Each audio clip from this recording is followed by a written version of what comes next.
Let me tell you about a man who kept a promise that should never have been made. A man who sacrificed everything for a memory.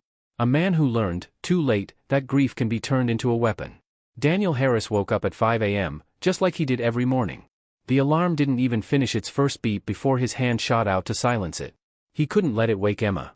His daughter needed her sleep, she had a math test today, and she'd been up late studying at the kitchen table while he worked on fixing Mrs. Patterson's water heater in the garage. He moved through the dark apartment quietly, his work boots in his hand so they wouldn't thump against the thin carpet. The place was small, just 2 bedrooms in an aging complex on the east side of Cleveland, but it was theirs. Or at least, it would be theirs once he caught up on the rent. He was 2 months behind, but the landlord, Mr. Kowalski, had been patient. He knew Daniel's story. Everyone knew Daniel's story. The widower. The single dad. The man who lost his wife to cancer 5 years ago and never quite recovered. Daniel made coffee in the machine that sputtered and hissed like it was angry at the world. While it brewed, he pulled out his phone and opened his banking app. The screen glowed in the pre-dawn darkness, showing numbers that made his stomach clench. Checking account, $847.23. Rent due in 3 days, $950. And then there was the promise. The first of the month. That's when he always did it. Rain or shine, broke or barely scraping by, Daniel Harris sent $300 to his late wife's mother. It was a promise he'd made 5 years ago, holding Maya's hand as she lay in that hospital bed, her skin pale, her voice weak. "Promise me," she had whispered, her fingers barely able to squeeze his. "Promise me you'll take care of my mother. She won't have anyone else. Promise me, Daniel." And he had promised.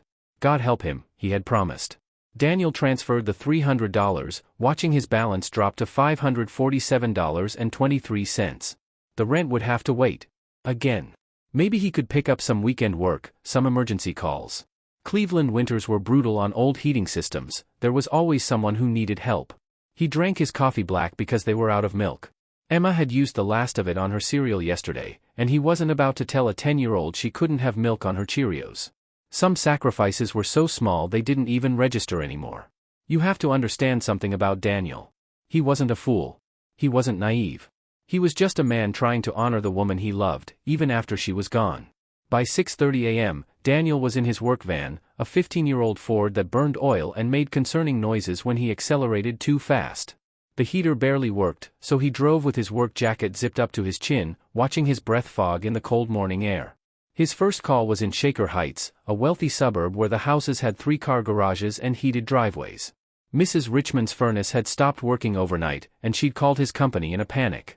Daniel didn't mind the rich clients, they tipped well, and God knows he needed it. He fixed the furnace in 40 minutes. A simple blower motor issue.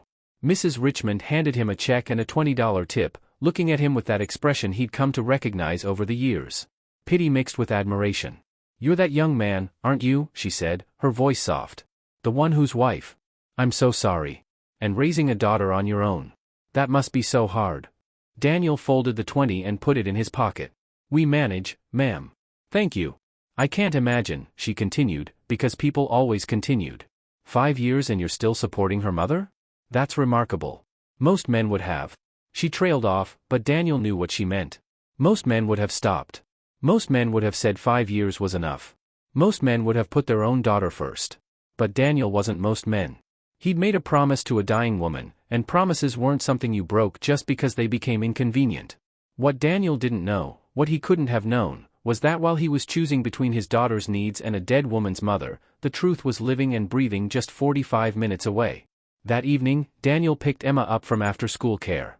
It cost $150 a month, but it was that or leave her home alone until he finished work, and he'd never do that. She climbed into the van with her backpack dragging on the ground, her sneakers worn thin at the toes. "How was the math test?" he asked, pulling out of the parking lot.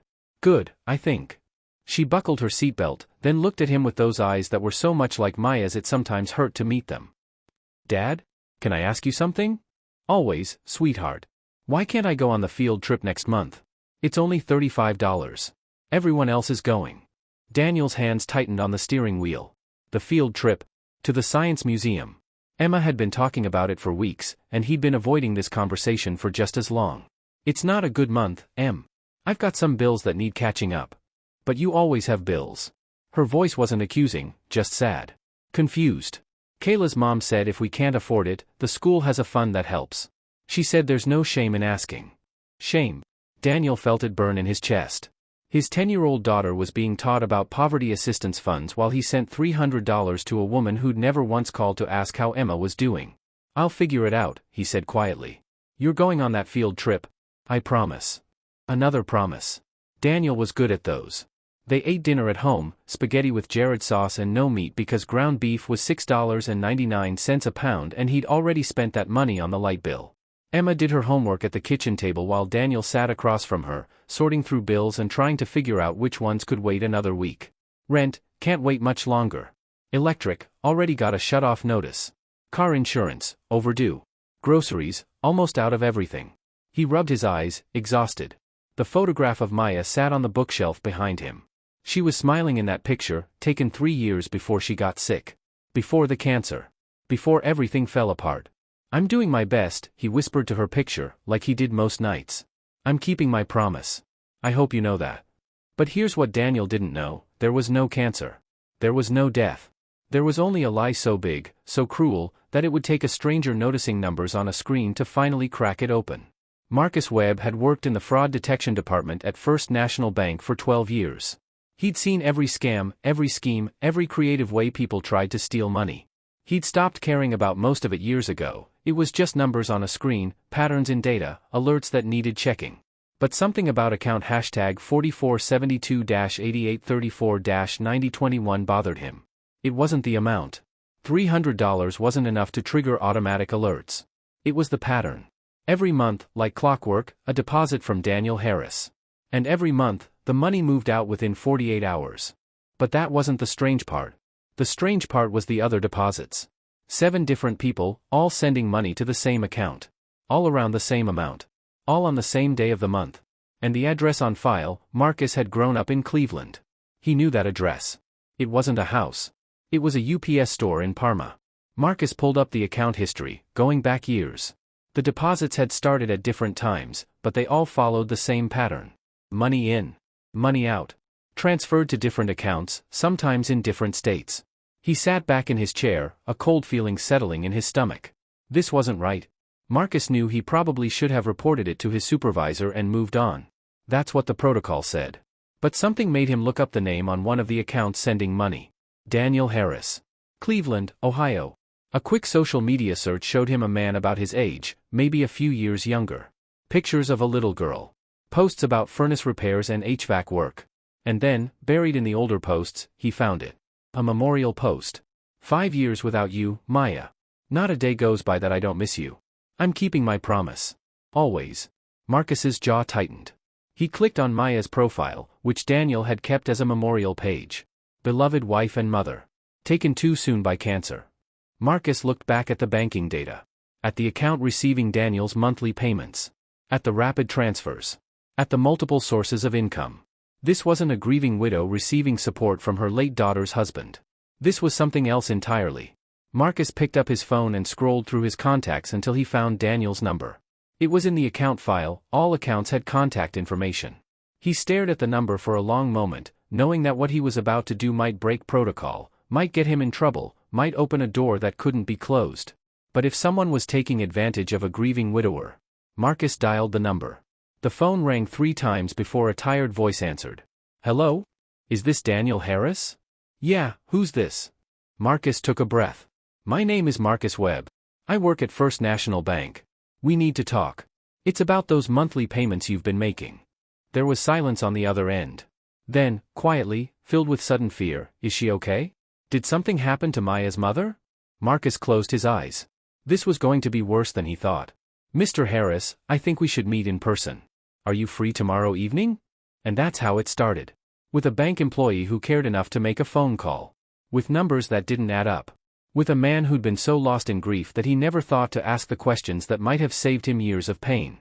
The next evening, Daniel sat in a coffee shop in downtown Cleveland, his work clothes still smelling of heating oil and dust. Marcus Webb was younger than he'd expected, maybe early 30s, with the kind eyes of someone who'd seen too much but still cared anyway. Marcus slid a manila folder across the table. I'm not supposed to be showing you this. If my boss finds out, I could lose my job. But, Mr. Harris, I think you need to see it. Daniel opened the folder with shaking hands. Inside were printed bank statements, names and account numbers blacked out, but the patterns clear. "This is the account you've been sending money to," Marcus said quietly, pointing to one column. "And these are other deposits. 7 different people, all sending money on the 1st of the month." Daniel's eyes scanned the numbers. $300. $250. $400.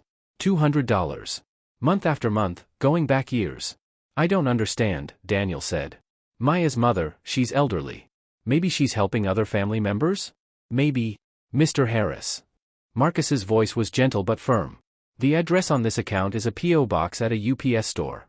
And look at this." He pointed to another column. "Within 48 hours of receiving deposits, the money is transferred out. To different accounts. Different banks. Sometimes different states." Daniel felt cold. The coffee shop suddenly seemed too bright, too loud, the cheerful music playing overhead mocking him. "What are you saying?" Marcus met his eyes. "I'm saying this doesn't look like an elderly widow living on a fixed income and family support. This looks like something else." "Like what?" "I don't know yet. But I think you should find out." Daniel's hands trembled as he closed the folder. 5 years.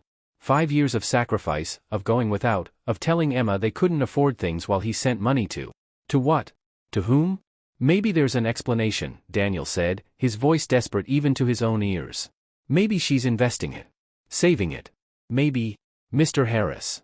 Marcus reached across the table, not quite touching Daniel's hand but close. "I've been doing this a long time. And I've learned to trust my instincts. Something isn't right here. I think you know that too." Daniel did know. Deep down, in a place he'd been avoiding for 5 years, he knew. Maya's mother had never called. Not once in 5 years. Never asked about Emma. Never sent a birthday card or a Christmas present. Never even acknowledged the money beyond a brief thank you email that first month. He'd told himself she was grieving. That she was old and it was hard for her. That the money was a way of keeping Maya's memory alive. But what if? No. He couldn't think it. Wouldn't think it. "What should I do?" Daniel asked, his voice barely above a whisper. Marcus pulled out a business card and wrote a name on the back. "This is a private investigator I know. She's good, and she's discreet. If there's something wrong here, she'll find it." Daniel took the card, staring at the name, Sarah Chen, Private Investigations. "Thank you," he managed to say. "For caring enough to tell me." Marcus stood up, preparing to leave. Then he paused. "Mr. Harris? My sister was widowed young too. I watched what she went through. The grief, the guilt, the way people take advantage when you're vulnerable. You seem like a good man. A good father. Make sure your loyalty is going to the right place." After Marcus left, Daniel sat alone in the coffee shop, holding a business card in one hand and his phone in the other. On his phone's lock screen was a picture of Emma, smiling, missing her 2 front teeth. She deserved better than this. Better than a father who was so lost in the past that he couldn't see the present. Daniel pulled up his banking app one more time, looking at that monthly payment. $300. Every month. For 5 years. $18,000. $18,000 he'd sent to a woman who'd never once asked about her granddaughter. His thumb hovered over Sarah Chen's phone number. This was it. The moment of choice. He could put the card away, keep sending the money, keep the promise, never ask the questions that might shatter what remained of his memories. Or he could choose truth over comfort. Reality over fantasy. For Emma, he could choose the hard thing. Daniel dialed the number. A woman's voice answered, professional but warm. "Chen Investigations, this is Sarah." "Hi. My name is Daniel Harris. Marcus Webb gave me your number. I think I need help. Tell me what's going on, Mr. Harris." And so, sitting in a coffee shop in downtown Cleveland as the sun set outside and the evening crowd filtered in, Daniel told his story. The cancer. The death. The funeral. The promise. 5 years of payments to a woman who never called.